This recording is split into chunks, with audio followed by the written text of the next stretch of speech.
I thought today's conference on behavioural science-bent culture was very timely. Everybody's concerned about this issue and are struggling to find the right solutions, and actually very practical as well. The sort of questioning that was coming forward was of a really practical, how do I implement this? You know, this is difficult stuff. There's no easy rule of thumb as to how to implement it. So it was very much people searching, and it was a good debate. I thought the discussion today was a really interesting and engaging one in that we really talked about what we think of all three levels of the systems when it comes to organizational ethics. So there's the behavioral science and the individual factors, but then there's the cultural dynamic, so the group behavior and the mindsets and beliefs, and then the regulatory piece, right? What can the regulators do and how can they help encourage and really motivate companies to be able to act appropriately? Culture is a topic that everyone is trying to grasp and understands that they have to do something about it. They're very willing to do something about it in an effective way. With the nature of banking, having an important role in society, you have to gain the trust. The trust is your biggest asset you have to deal with. Well, the thing that really stood out for me was the focus on moving beyond, if you like, the traditional methods of culture change, which is tone at the top, surveys, staff engagement.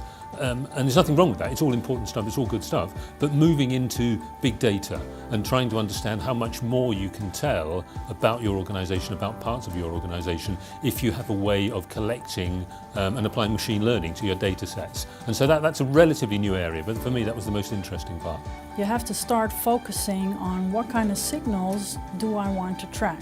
You can base that on what we know on organizational behavior, theories we know about, how people behave, the patterns we know, the psychological laws, so to speak, of human behavior, and you can use them and apply them to the data and define the signals you want to focus on. For us at Ethical Systems, it really confirms that the idea of collecting culture data, making culture more quantifiable so that it can work within the data analytics systems that companies are developing is really an important path to continue down.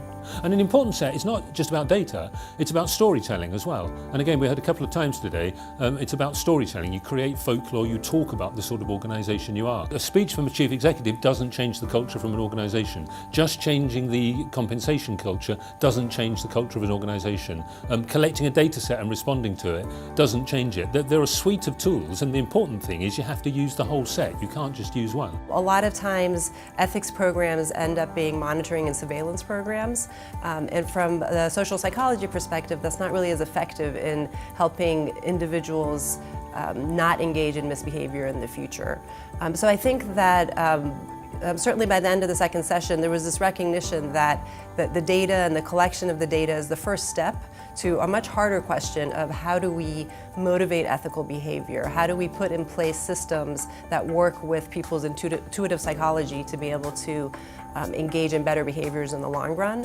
And that's ultimately the big challenge that we all face within this space. I take back with me the necessity to drive this development around big data and steer that from a behavioral scientific point of view.